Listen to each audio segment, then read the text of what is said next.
નમસ્કાર મિત્રો, મારી પીકે ગુજરાતી ચેનલમાં તમારું સ્વાગત છે। મિત્રો, અત્યારે હાલની સૌથી મોટી અને દુઃખદ ખબર સામે આવી રહી છે। ત્યારે મિત્રો, રણબીર કપૂરને લઈને એક મોટા દુઃખદ સમાચાર સામે આવી રહ્યા છે। જી હા મિત્રો, આપને જણાવી દઈએ કે રણબીર કપૂર, આલિયા ભટ્ટ અને વિકી કૌશલની આગામી ફિલ્મ લવ એન્ડ વોરના સેટ પર મોટો અકસ્માત થયો છે। મુંબઈની ફિલ્મ સિટીના રોયલ પંપ સ્ટુડિયોમાં શોર્ટ સર્કિટના કારણે 42 વર્ષીય સુધા ચંદ્રધારી સિંહ યાદવનું કરંટ લાગવાથી મૃત્યુ થયું છે।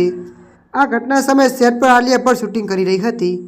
મળતી માહિતી અનુસાર આપને વધુ જણાવી દઈએ કે પેરિસનો વેસ્ટ ઇન્ડિયા સીન એમ્પ્લોયીઝે ભણસાલી પોલ્યુશન દ્વારા જાહેર કરાયેલા 40 લાખ રૂપિયાના વળતરને વધારીને 50 લાખ રૂપિયાની માંગ કરી છે, જેથી મૃતકોના બાળકોનો અભ્યાસ સુરક્ષિત થઈ શકે।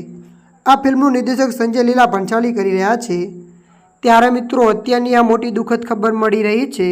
ત્યારે મિત્રો, હાલ માટે આટલું। મળીશું નવી અપડેટ સાથે। જો તમને અમારો વિડીયો પસંદ આવે, લાઇક, શેર અને સબસ્ક્રાઈબ કરી નાખજો।